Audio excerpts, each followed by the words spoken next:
Good day, good night, good morning, if you wherever you are listening to this podcast, and welcome to our 135th episode. When I know this is the right number, I think it is. Andreen, don't say anything. But it has been not named. So by the end of the podcast, hopefully we'll come up with a name, ladies. So I'm putting the challenge and the work on both of your hands. I'm speaking to you, Janina, because you don't do shit. But anyway. No, you didn't. You heard that? I thought I said Oh, it in my yeah. head. Oh, Mm-hmm. oops. But anyway, before I go any further, let me introduce my co-host. This is with the most. This is I am nothing without these ladies. We have Andreen from Solely Tennis Travels. And right now she's exhausted as hell, even though it is what, 4 o'clock in LA. But people call it jet lag, but I don't know. How are you, Andreen? I'm okay. I don't know if it's jet lag. It's just like I guess, what is it officially? 11 o'clock in my body time. My body's experiencing it like it's 11 p.m. at night. So do you want going out to the clubs and the bars in Europe at 11 at night? Not even. I'm so lame. I keep it real casual. I think my last night I hung out with family. I saw some party pictures. Yes, I did go to a party. I did go to a dance party. A dance birthday party, yeah. But yeah, I think I got up this morning at like freaking 6 a.m. So she just completed a 9-hour flight from London to LA. I mean, that's a bad bitch. That is a bad bitch. Because last time I crossed the Atlantic, I slept for 12 hours straight. Like just 12 hours. Just like I woke up, it was a brand new day, completely different hour. I watched a bunch of documentaries. On the flight? Mm-hmm. Oh, cool. So you know something. You know a lot more than you did before. So exactly. We're going to be tapping into that knowledge. We're going to be tapping into the knowledge. It is, right? I was like 2 hours going. I mean, I watched 4 going, and then I watched 3 coming. So I think if you have 9 hours, sweetie, you can read War and Peace in that 9 hours. You can do a lot of things. Why didn't you just sleep? That's more than a work day. I know. I slept for a little bit, but because I only ended up watching 3 of them, so that's like what 3, 2, 4, 6 hours. So I slept in and out somewhere. So yeah, no, it was good. I feel a little bit smarter. Oh, that's great. That's great. I mean, you left the US, so that's smart. That is smart. Coming back though. I came back and heard just as soon as I landed, or I was in the lift and I heard the Chicago thing and I was like, welcome back to the good old US of A. Yes. And speaking about messy Midwest areas, we have Janina from Foreign, Ohio. Really? How are you, girl? Nothing's happened here in the that's last, good. At this hour. Couple days, I guess. Yes. Yeah. Because I see y'all abortion rights bill. Ooh, girl. Yeah. Messy. We don't need to talk about that. No, we do not. No, we do not. And of course, we have the homosexual of the podcast. We are here. Janine, I think you might have to kill your husband. I'm just saying. I mean, does he want a co-star? Done. Yes. But please, just wait like 3 weeks to do that because, if you do it immediately, we're going to be part of the news. And not in a good way. We're going to be accessories to murder. So if it's 3 weeks' time, we can always say, it was just a joke. Oh, my God. Yeah. But anyway. So, ladies, last time we left off, we were in Basel, right? And the WTA Finals was WTA Finals had concluded. Yes. And I think it was Svitolina beat Svitolina won, right? Yeah, she did. And we had Federer winning his 99th title in Basel. But then we move on to the last Grand Master Series of the year in Paris. And Federer decided to show up in Paris.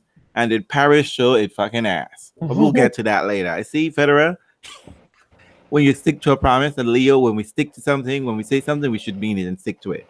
But anyway, surprise, surprise. No, they got to the finals, which is not really the surprise. But the surprise is that Federer, as always, not a surprise really, kept him honest in the semifinal, wore him down with probably a couple of points here or there, where Federer, in the beginning, Federer looked really rough and sketchy. And then in the second set, he was just like, fuck, I ain't going home straight set. Like, this is not Cincy, okay? This is not happening. And he turned it up, and in the third set became like this really battle. I think they all held serve, right? And then they played a tiebreaker and a couple points here or there. Nole won. And my God, Nole. I mean, I don't like you. That's true. But God, girl, you showed out. You were a hot mess. That was so unnecessary. It was a big win. It was a challenging win. I mean, to me, I would have expected, that sort of like humble, well, not so humble brag Venus had back in the day when Venus won Wimbledon. And she's just like, it's me. I told you I was going to do this shit. You know what I mean? I would have expected that. But no, they acted like he Federer is the mountain. Like, boo, you are the number one player by far. You know what I mean? To me, that was just like out of control. But he won. And winning covered a multitude of sin. And you win, you could celebrate anyhow you want to do. Federer took his beating as always and moved on. But Nole was drunk with power because he showed up in the finals against Kachanov and was looking a hot mess. I mean, Kachanov is not even the smartest young person out there. He's not. He's cute. He's married, and he's tempting me to be a homewrecker. That is okay. But Kachanov was just like, look, all I gotta do is just make sure my serves are in and just stay in the rallies. Don't create any hot mess, make any careless errors. Just hang in there. And Nole didn't even win a set. In fact, Nole didn't even come close to winning a set. He wasn't serving for a set. So you can't even say like he got dodgy. You know what I mean? He just wasn't. Yeah. He looked like if he was Kachanov and Kachanov was Nole. Well, I think the semifinals took it out of him emotionally as well as physically, to be honest. It's like when how like when with other players when they beat the top guys and then they have nothing left. I think Nole is still on a journey back now, so that probably. I think so for him. He does that. He can't perform the next round. Is that what you're saying? Here's the thing. You know what? I mean, we might have to. This might be the new universe, because everybody keeps expecting Novak to be the unbeatable, impenetrable Novak, right? But we know that there has to be some long-term impact of him being a little sketchy for a couple years. So maybe years wasn't it like a couple? But here's this. You see, this is the thing that there are a couple of tennis narratives that I just don't buy at all. Just Nole comeback kid Nole. I don't buy that. There's nothing wrong with Nole ever. Okay, well, and the injured Diva Dow. No, but we're not talking about. We're talking about Novak. He's not as tight because also remember Novak is old now. Like I know people in contrast to Federer, Novak is young, but Novak is still an older champion. So expecting him to be the 2011 Novak, where he was just killing everybody and seemed to be unstoppable. The juggernaut, I call him. Yeah, right. I don't know if that's going to be the person that we should expect. I think that we might get a little bit more bleeps. But here's the thing, though. But he does go on these roles, though, because I mean, honestly, he has not been to a final since Queens. He lost to Chilich in Queens, right? Am I wrong? Yeah, Wimbledon.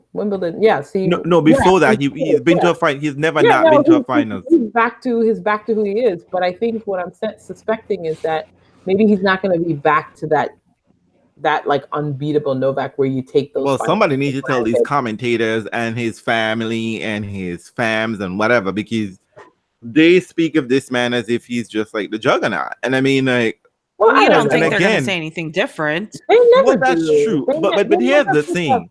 But have you noticed that they never pick up hints? Even when Federer gets to a final and he's not playing well, they say things like masterclass. Like they just kind of look at the score line and they don't look at anything else. They don't say, "Oh, is this person fully dialed in?"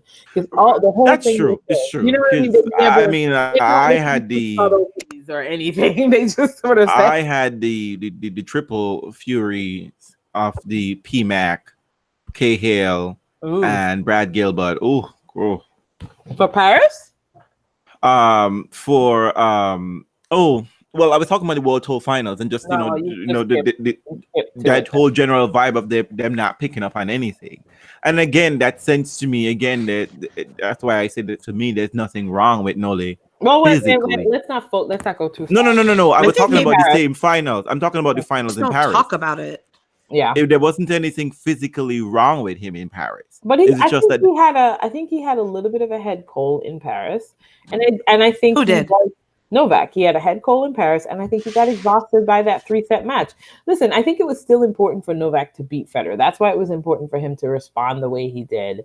Federer is a challenge. They play complicated matches, and and I think there was clearly something not entirely right with him because it took him. It was like 2.5, 3 hours that match. Yeah, it was a long match. It was a very long match, and then with all the tension, and then he flips.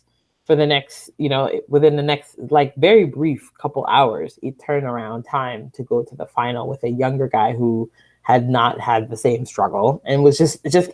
I mean, remember, even at the height of Nole's powers, he would have these little flat moments in Masters, right? I don't, Nole in best of 3 is still a different animal than Nole in best of 5. That's true. I mean, best of 5 is just a complete different beast altogether. And, it's going to continue to favor these top guys, these older, experienced guys, because they know how to figure out, you don't need to push it. But it was a shock, though. I mean, even though it was a shock, because that's what I'm saying, because Kachanov wasn't playing exceptional tennis. Yeah. Kachanov wasn't playing exceptional tennis. In fact, to me, he played better against Steve Vidal at the US Open than he played here. Yeah. And to me, it was just like, oh, wow, Nole. And again, and this is the interesting thing that, no one, I mean, okay, I guess people could mark it off as being, he got tested by Federer and he pushed by Federer. But I thought oh, Nole, after he made all that show, really, you really want that to be the narrative out there? The old man really dragged you down? Yeah, I mean, nobody calls Federer old when he's playing Novak. I mean, we're the ones that talk about Federer as the old person on tour. It's true. They still act like Federer is in his prime when he plays Novak. It's true. And sometimes I hear them talk just his forehand can be off people. He's gonna have certain expectations of himself, but I mean, age is age. You know what I mean? You can't deny the fact that your bones are 37. Well, your bones are not 37, but I mean, your body is that age. It's your age, no matter however young you feel or whatever the case it may be. But I mean, it was good. I was happy to see that some young blood got in there. I mean, it's nice. It's nice for Paris that they had a brand. Yeah, and it's nice. It's a nice motivation factor for. I don't know. I don't know if it might necessarily mean anything because, let's be honest, Berdych has won a Master Series back in the day and in 2005. So, and Jack Sock has won. I mean, I think, what? Let's see. I think it matters. I think it matters only in the sense that the little players are they're getting in there. They're chipping away at the glass ceiling. Yeah, exactly. Or they're chipping away at the Masters. Remember, the Masters used to be impenetrable as well as the Slams. And all of the younger players have had some good runs in. I mean, even Dominic Thiem has gotten to a Masters final. Did he win one? Didn't he win Rome? No.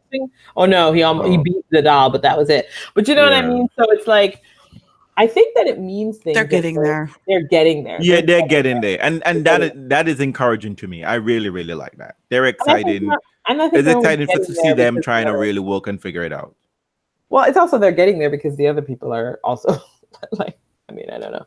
I mean, it doesn't matter why. It just matters that it's happening. Yeah, and then y'all need a coming off of that baseline, boo. Y'all need the second game. You need a plan B, people, because not every day we'll be feeling it. So congrats to Kachanov for surprising, because I think he surprised everybody. To be honest, everybody, all I saw online were double takes. Which meant nobody else was watching it. They were just double taking out the score line. Right. And Kachanov, an even greater win is that you got married and no one even really noticed. Oh yeah, nobody cares. He's not. He doesn't get as much public attention as the other top. And I don't know why. He looks like the so Chris. You know what I mean? And that should give you some. I wonder about that too. Like he doesn't figure into any of the storyline or the narratives. Maybe he'll just quietly get his because job he's not done. running his mouth. I guess so. That is true, and he's not messy. That is true. I don't care though. He doesn't eat, and you know it's true. I don't really think about him. I mean, like Medvedev and Rublev, you're thinking they're gonna blow the gasket on the court at any point in time, right? Like they're gonna choke somebody out. But you know, but he's Kachanov is really calm and cool. He's like a Davydenko, which means probably gonna be caught with some shady shit later on. But you know what? Boy, leave Davydenko alone. Davydenko was looking at that match. Was looking at what that it was in London, and he had this look in his eye, be like, "Bitches, I could have run these motherfuckers ragged." Look. He probably still could have. So you know. So moving on to Zhuhai, Ashley Barty won that. So nothing else I want to say. Not really. That's all I'm saying. Moving on. So for the body party, congrats on that. Congratulations. The good thing is other people go on about her, so we don't have to. The best thing about Zhuhai is that it was on TV. Oh, that's true. I noticed that. Yes. And for some reason, not that I watched it, but I saw, it was accessible, and then that's half the battle. And despite the fact that that the whatever this rubric that they have to the round robin, 3 people, it's messy, it's complicated, it's hard to figure out, but somehow it draws in more intrigue and fascination than the WTA finals. Just saying. Sometimes, yeah, I think so. I think because most of the girls, it's been that way for years. Well, Zhuhai is only a couple years, right? But yeah, I mean, I think it's like 4 years now, 4 or 3. Yeah. Well, because by the time you get to Zhuhai, usually the people who do Zhuhai are the ones who had like a nice chase throughout. Yeah, right? That's what it is. The last part of the fall, and so you had some Sabalenka, you had Madison Keys, so you had some, there's more intrigue, I think, built within it, Yeah. And they seem to dress better. Not that they dress great, they just dress better. So, so moving on to the ATP finals. So I'm gonna turn the microphone over to Andreen because she was live in living colors. No, actually, I tell a lie. The NextGen finals, where Stefanos Tsitsipas beat Alex de Minaur, and I have to say, people. That's a worthy final. Yeah, I mean, there was a lot of It's interesting. I have to say that I do enjoy NextGen. Don't always enjoy all the people who are there, but I do enjoy the format because it's one of those things like where you have to be quick thinking and on top of your game from the beginning because one break alone is gonna kill you. Yeah. Right. And whereas in a regular, best to 6 2-way, you can figure things out. Like you're down a break is not that critical. Being down a break in the NextGen finals is doom.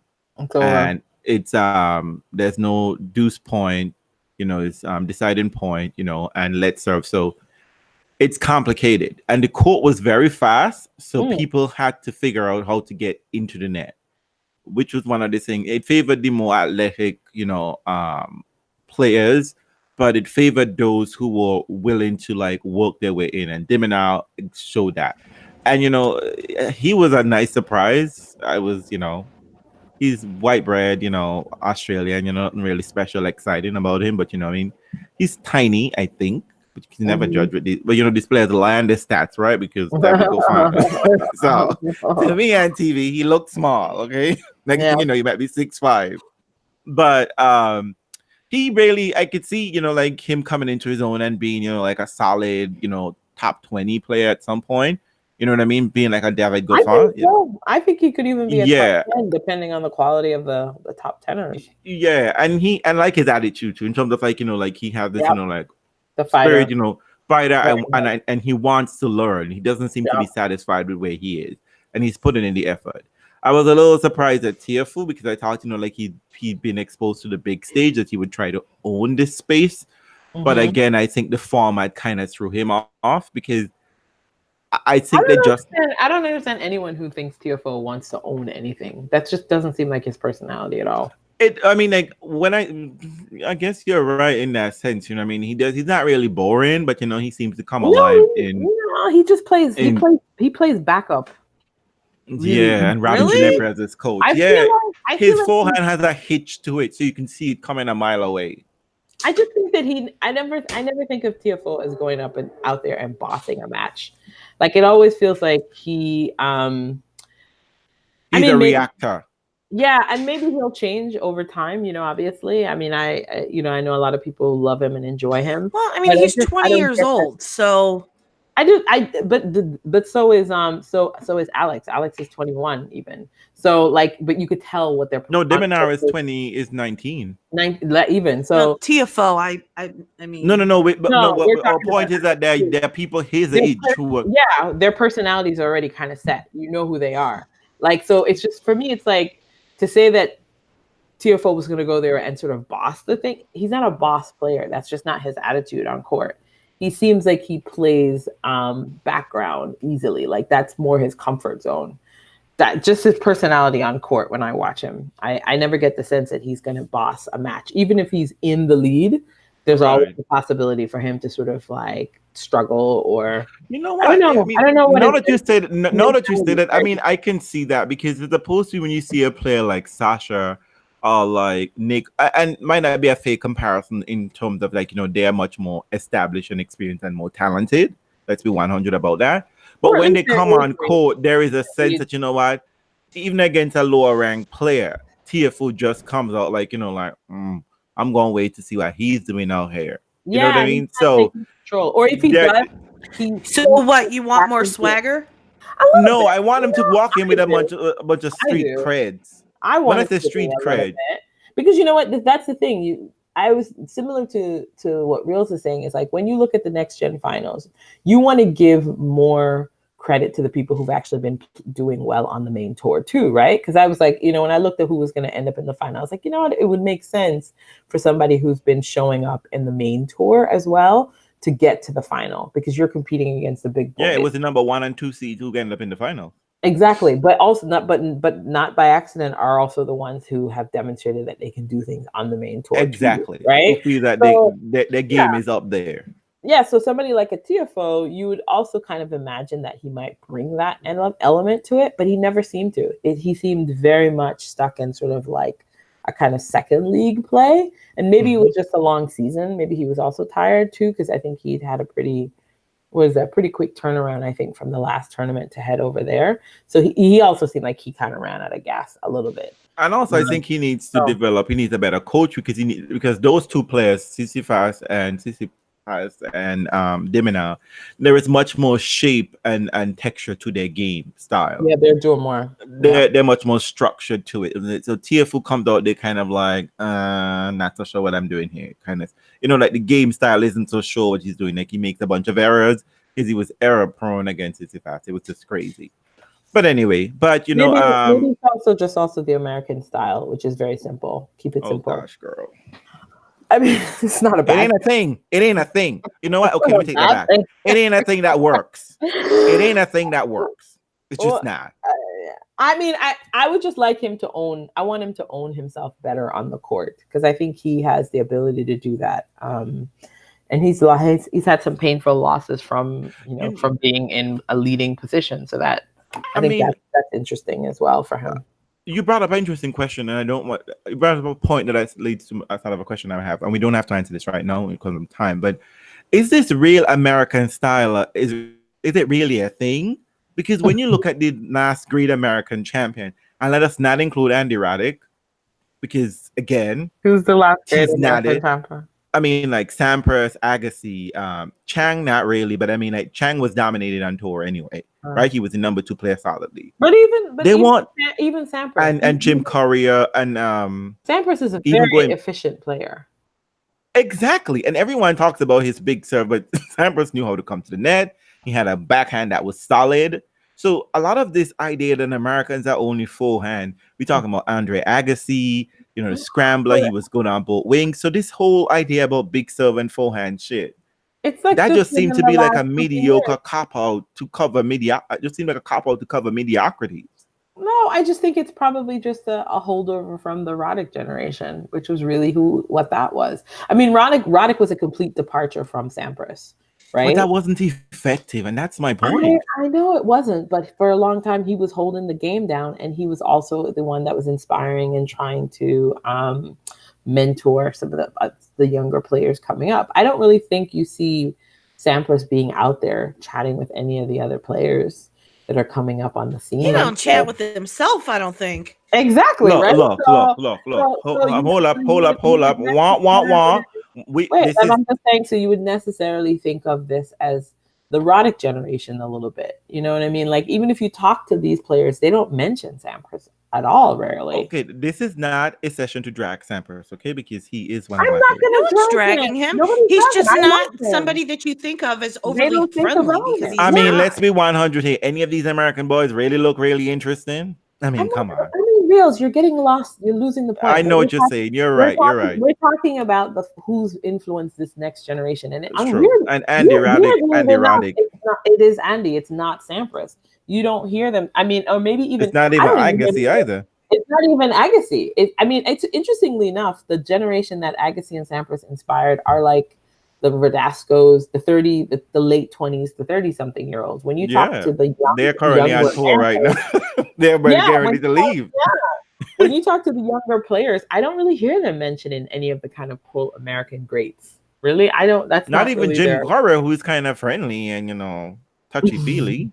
And then moving on. Yeah, and also who's coaching. Really, maybe Americans just are not big sharers. You know what I mean? And Andy Roddick, that's part of the issue. Andy Roddick was, complaining and felt exhausted. Well, I mean, it's like you said, he needs a new coaching team. If you think about all the people, the American coaches, they're not even the great American players coaching. They're kind of like your B team American players that are coaching. Robbie Ginepri. I mean, not to say anything wrong with Robbie Ginepri. Bro in a box. I could tell a bro in a box. You got a friend in a box, boo. He's your friend. Why aren't he's not a coach? Why aren't the great American players coaching out there? And here's the thing, too, look how well that worked out for Agassi. Exactly. Well, it don't need to be, but Agassi won't helping Americans. No, he didn't pick the right person, though. He didn't pick the right person. But I don't think he picked anybody. I think someone picked him.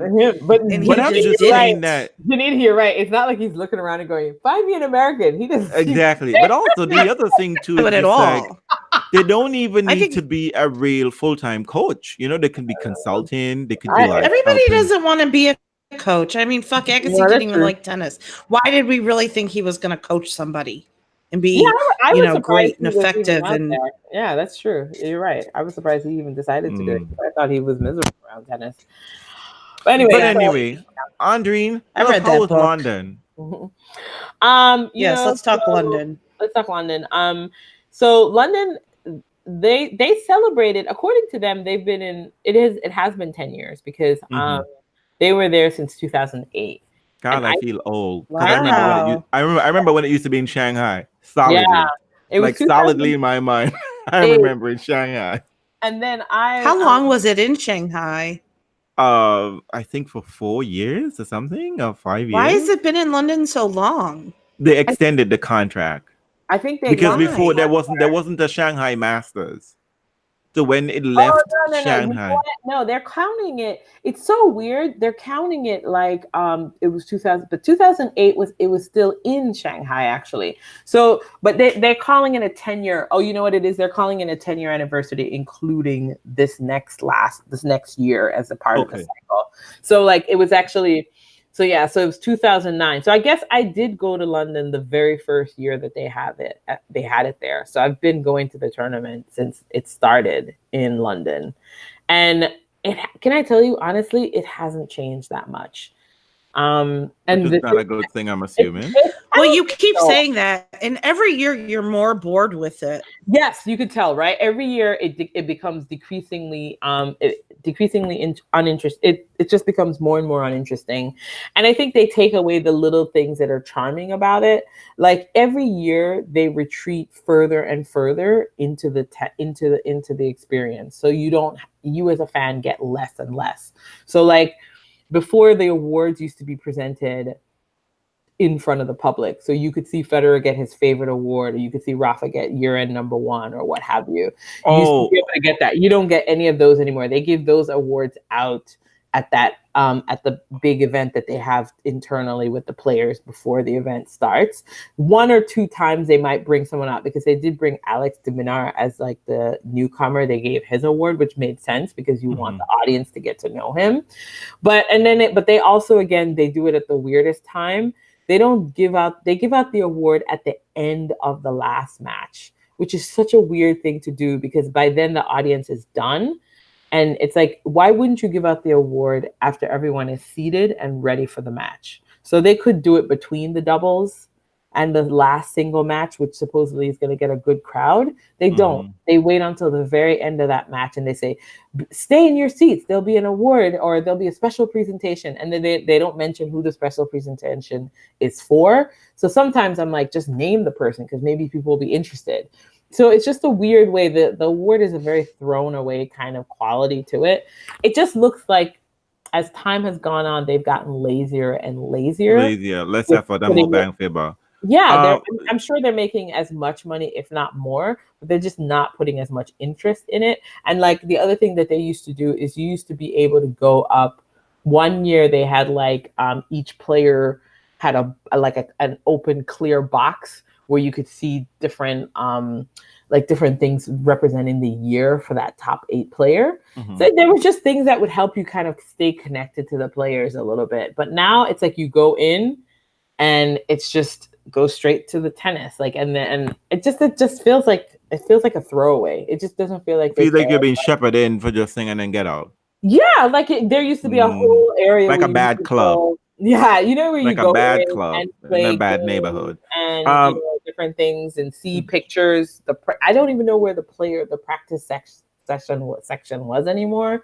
Like it's just all gotten very behind. Well, you probably wouldn't, because Federer didn't practice on site. So if he but Federer, let me just say, Federer often doesn't practice on site. That's not different. But I'm just saying. Oh, okay. When you first go to the tournament, they actually used to run it like a tournament. Like you would go in, you could watch the players practice. You could like see pictures from every part of the year. You could see the road to the final with all the different tournaments represented on. Like they highlighted the tour better.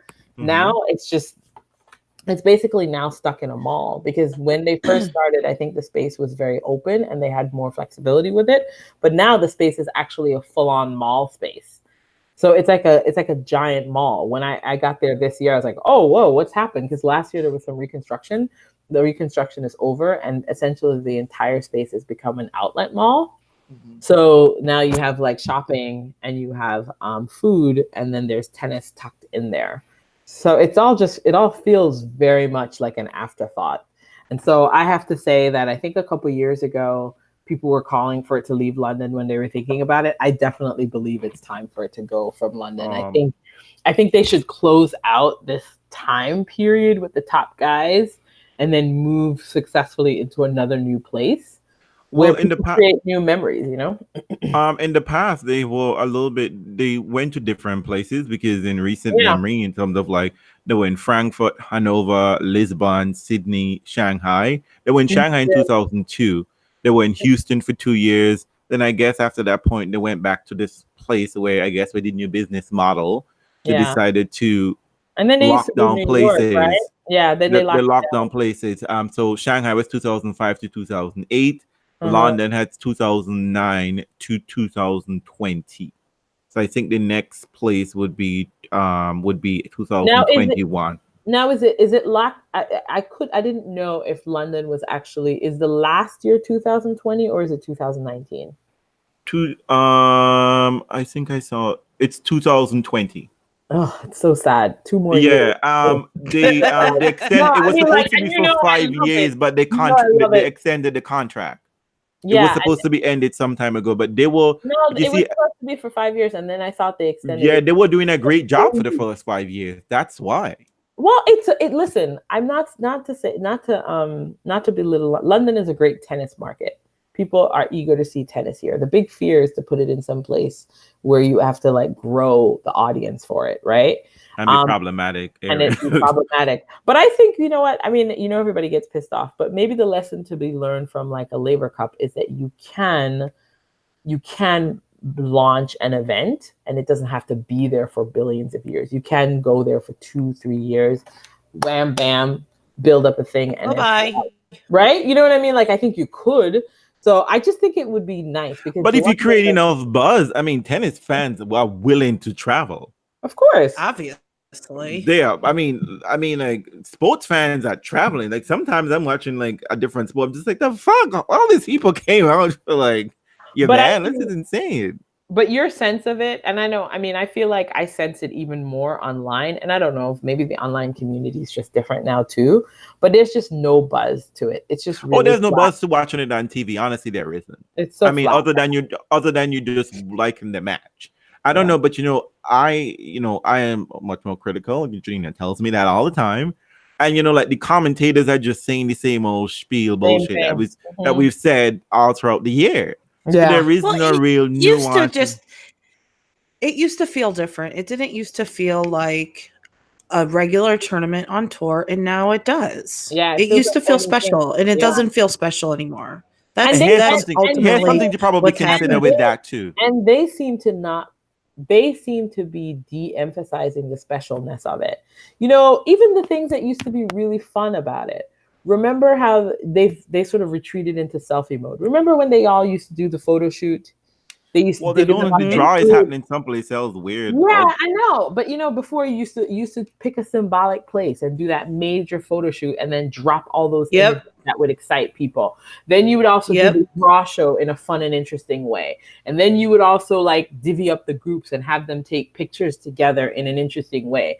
So it's like all of that's gone. Pulled back from all the different things that could sort of generate a lot of fun press. They totally took away all of that. And I mean, I'll be honest, the thing that they talked about this week, instead of talking about the tournament, the only thing that they talked about, and I saw a lot of coverage, was about the Federer Beneteau story.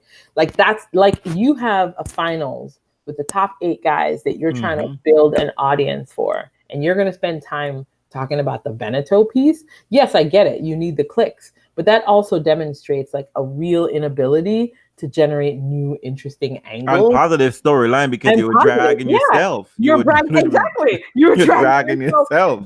And you're dragging the man who arguably bringing the most money. The money. You know what I mean? Yeah, so he's the guy who helped you get this way.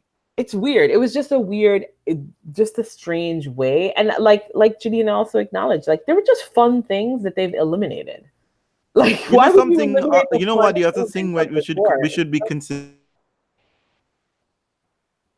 It's that personalities, like these guys in this new world of social media, they've all retreated into this sort of like a Instagram mode picture kind of like, that sort of thing. Because if you look back in the day when it was like, young, like I've watched tennis get like unfettered access to tennis like in the late 1990s.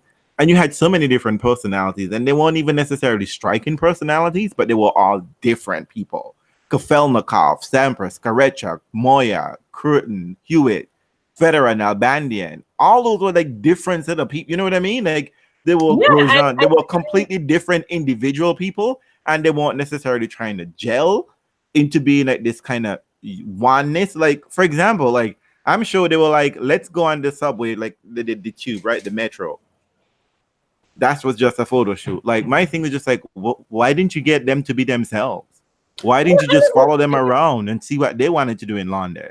And it was fine. It's just like, I just think the whole thing feels really lazy and half-assed. Well, and you got that second term contract, so you don't have to do shit anymore, right? but you know what? Actually, it's not even that though. You have to do more. Because you have the problem that you just pointed out, because you don't have dynamic personalities, you've got to do more for them. So even like when you're sitting there looking at the tournament and they're prepping you for who's coming out, like the video montages of who these players are have to be better. Like the storytelling. I mean, like honest to goodness, I mean, you're working with somebody like Kevin Anderson, who's boring as hell. So the most important thing and the most interesting thing they can talk to us about Kevin Anderson is him and his dog. I mean, like, I don't even like. I don't know. Listen, I like animals as much as the next person, but if that's the most the puppy factor, I told you. But like, are you so vacuous in terms of like as a personality? And I'm not presuming that that's him because he's probably a very nice person. But how are you going to display an interesting persona for me when it's about your dog? I don't care about your dog. I'm not even an animal person, so I'm just gotta take the dog out of my face. So I just like, I mean, like, and Dominic Thiem, nice enough guy, but what's his story? What's his personality? Yeah. I'm sure Dominic is really excited. I mean, like, he's really excited. I mean, like, look, let me take that back. Let me not say excited. Let me say interested. Because I mean, like, you gotta deal with Kiki and she's speaking 15 million different languages. So I mean, like, when I say interested, I think Dominic Thiem is the kind of person you hang around and he's gonna do some crazy shit. Be like, this motherfucker. I swear. The funny thing is, and I feel like the reporters who cover the tournament, even admitted the lack of interest. By focusing so much on Federer this week instead of on any of the other players, they themselves copped to the fact that they couldn't generate any interest in the top 8. And I think that's problematic. Like, I mean, I don't know. Like, I'm not a reporter, but I was like, identify some people who really find this to be exciting and let them take the lead and let them generate interesting stories for you, because they just didn't do it. Like, there was nothing. It was very sleepy time. And right. I never got the sense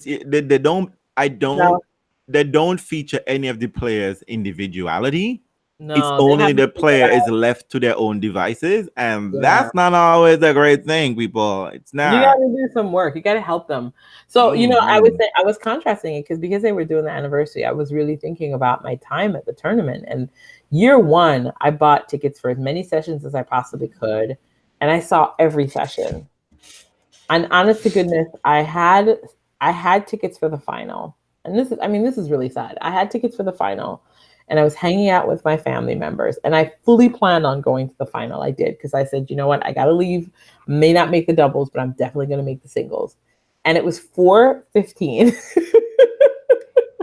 And I was like, I'm so warm and cozy. There wasn't enough interest on my part. Now, I mean, blame me for whatever. But in the past, I've gone to tons of crappy matches, but there was no interest in me. First of all, I didn't think Sasha was going to do it, so that wasn't interesting for me. But I didn't care enough to get up off of my ass and take a metro 45 minutes to go to a match that, frankly, I had really not great seats, but a good enough seat at the lower level that I kind of came out of a little bit of pocket for. But I really sat and thought about it, and I was like, eh. And I mean, there were lots of matchups for the week that were just like that.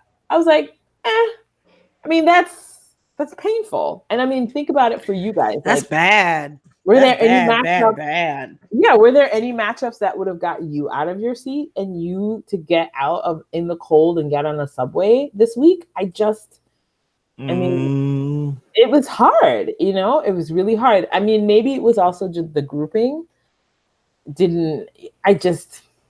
I wanted to see the first Sasha Nole match, but I didn't have tickets for that because they put that in the day. Right.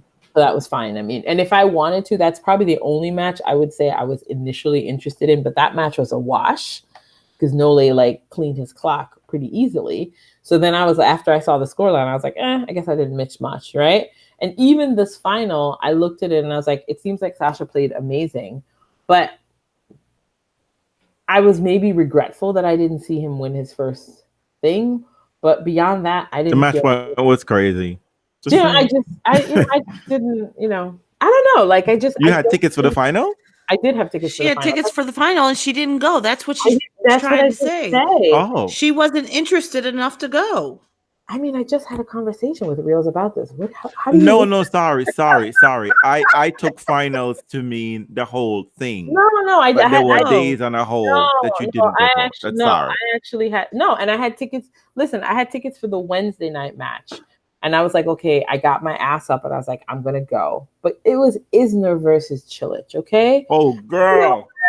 You know what? Okay, the thing I will say about that match, at least it was long, right? At least it was 3 sets. And so that was something. but it was not interesting tennis. But I had the ticket, so I stuck it out and I watched it. But let's be real. When you look at tennis and you look at these top 8 guys, I'm sorry. I mean, maybe this is going to sound really crazy and horrible, but we need some people of color up in there. Like, what international sport does not have some top awesome folks of color in the top ranks? Like, I mean, I hate to say it, it's going to sound horrible, but we usually bring the personality. We usually bring some fun way of playing, and we also bring personality. These group of guys, they're great. They're lovely, whatever, but they are shit ton boring.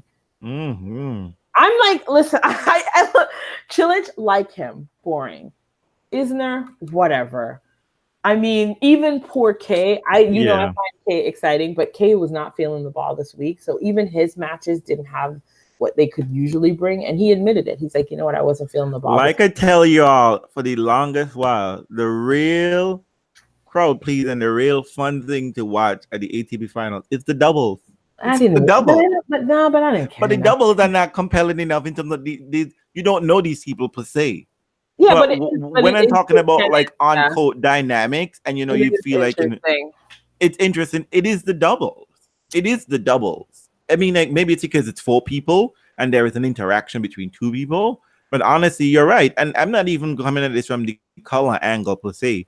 I'm just saying that these guys, this match. I mean, you're right. You're right about that. I mean, like a lot of these things, there could be more that could be done to put more people of color into these arenas and whatever. Tennis remains largely a white sport and largely a money privileged sport. But I'm just saying that they're all boring, really, in that respect. And unfortunately, a dull group of guys. Like honestly, because I was looking at it and I was like, okay, I was talking to a friend and I was like, let's look at the top 50. Who would we substitute in to make this an engaging top 8?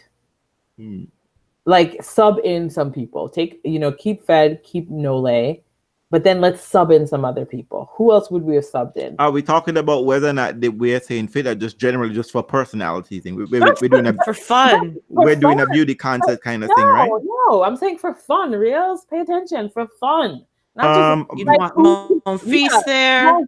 Fonini. He's an asshole, but Sangha. I mean,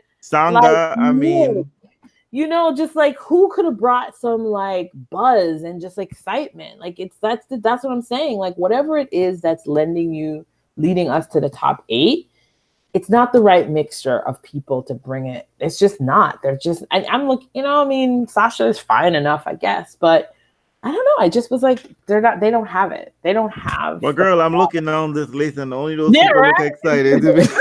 I mean, if you could put in Bernie Tomic, but he might burn the place down. So I don't know. Maybe a little bit too much excitement. Too much. Like a healthy Delpo. But you know what?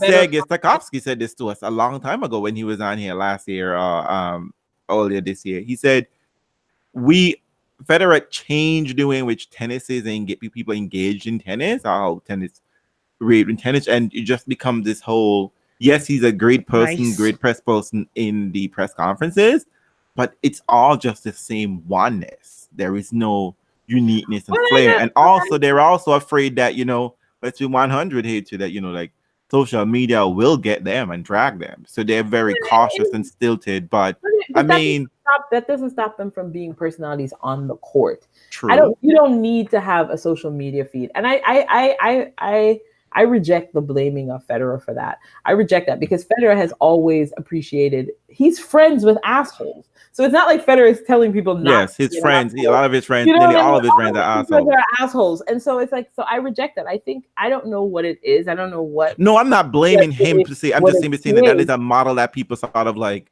want to gravitate to. And shut with that model. I don't think it depends. I don't think it matters how you are in a fucking presser. Just be more exciting on court. Like, what do I care what you're saying in a press conference? I don't care about that. But it's just, whatever it is, it's made them dead as tennis players. You get this top 8 guys, and none of them. The vibe was bad. It was a bad location, bad vibes, and then the coverage wasn't good. The coverage wasn't generating to help you find excitement.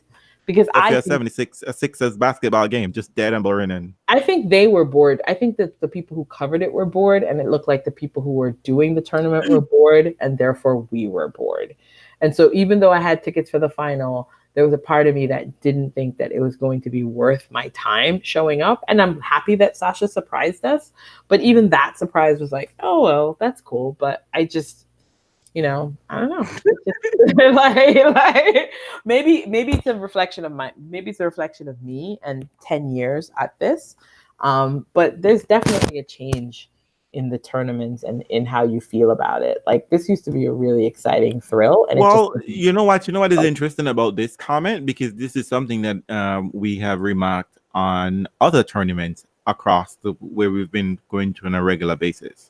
There's just a shift. Now, not just for us, but because I don't go to a lot of tournaments, but not just from you, from other people when they go to different places, they comment, like it just seemed to be going. And the men are boring. I think the guys are boring. Suck. I think they're boring, and I don't know what it is. I don't blame them specifically.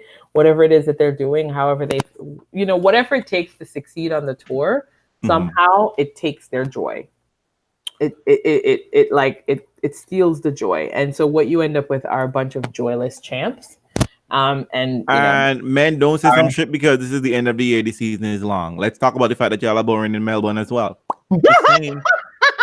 I don't know. I'm just saying. Did you watch any of it? Sorry, I felt like I was talking. Very little. No, it's fine. But I really didn't. I didn't want to. It's not funny. So that's crazy. Yeah. It's crazy you didn't want to. Well, I missed the. I watched a lot of it.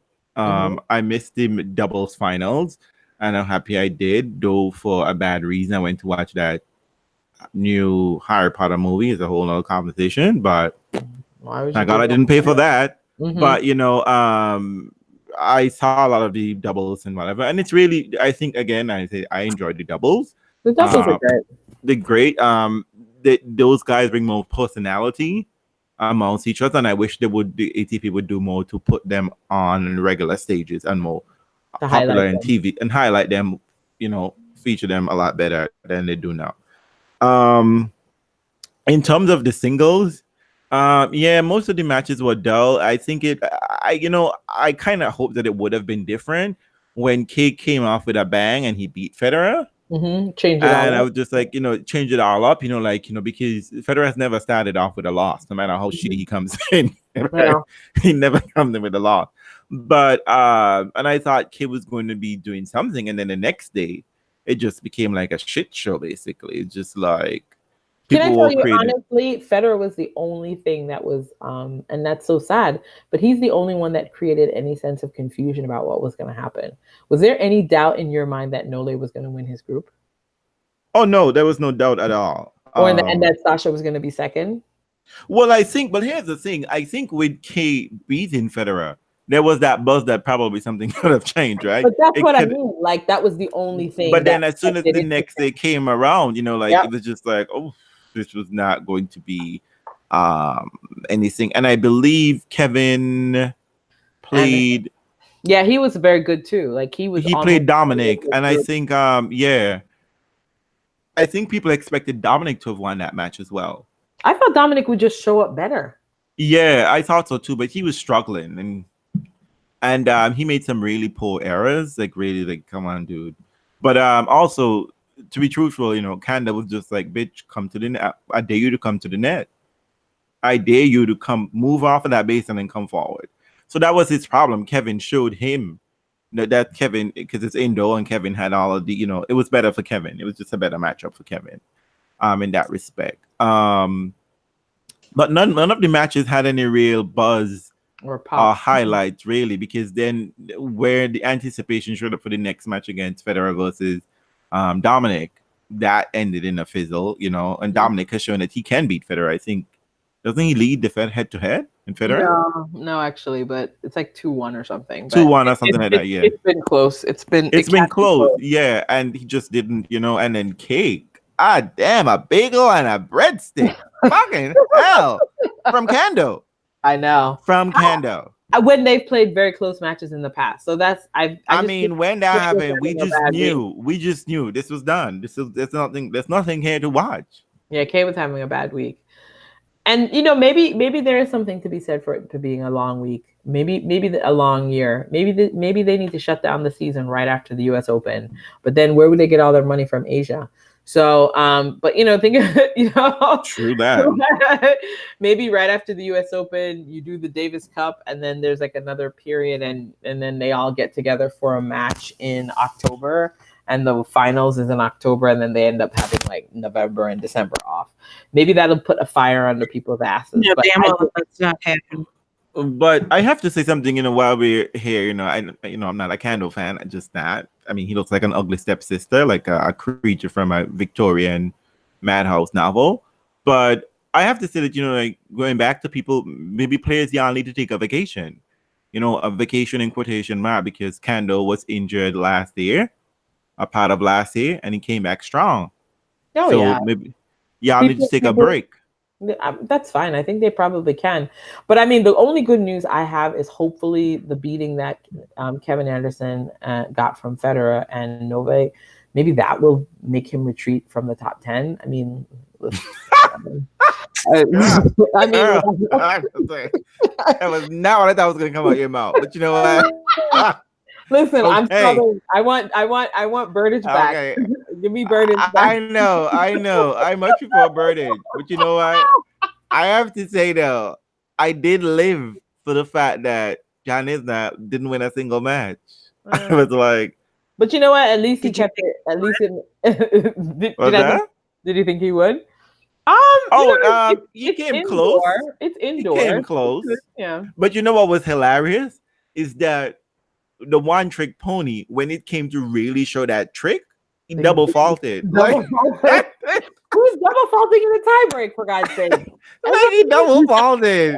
He double faulted for the break. He double faulted. It was just like, God damn. It was like demoralizing. It was. You could feel it sat, because you know what? Yeah. He came out there ready for the big stage. He did. He did. He came out like he was gonna own this shit. But I mean, I will give him props. He gave us a long match, and that's something to be said. But not against Chilich though. It would have been against anybody. Would have been more excited, but not against Chilich. But it was 3 sets. So yeah, I mean, my idea is you've got 2 more years of this thing. Change it up, London. Come on, change it. Let me tell y'all something though. Guess what? Go with pink. Go with red. Do something. Change. Not pink. That ugly Olympic pink. Ooh, I don't know. That purple is, no. Color scheme. Change the color scheme. Figure out a way to. London, you need to hire some people of color, party promoters and designers. That's what I'm saying. What it is, and also, you know what? I think, remember a couple of years ago, people were saying that we should have like you should have like the top 7 and then like one person that we all vote in. We should do that for sure. Actually, the NextGen does that, right? There's a wild card. Giving it a wild card. We need a wild card up in there. We do. There is a wild card. There is a wild card. Hey, I gotta tell y'all something. So Kevin Anderson won, so therefore he had to speak, and I was kind of like, ooh, you got some bass in your throat. Because, usually he sounds like a Muppet. Like, what is this voice? Sir, what are you doing? He really, he's talking to someone. He is getting some publicity training. Really is. So watch out, people. Kevin Anderson going to be plastered across some building somewhere. I hope never to be near that building or seeing it. But just saying, Kevin Anderson is coming for some publicity and some endorsement money. So who made that happen? Please fix it. It shouldn't be happening. So the final happened. I watched it.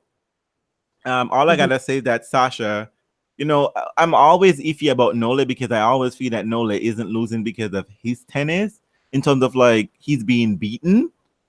It's just that, he just isn't playing at his best, if that makes any sense. But a win is a win is a win. And it was great to see again a young player moving up. And, Sasha really, he took his beating in stride, because that's one thing I have to say. I watched all of his matches, and he definitely came into his own at the tournament. I think, like last year when he came here last year, he was kind of like, I'm not so sure if I belong. But this time he was just like, you know what? I could read Gregor won this shit last year. The fuck? What was I doing?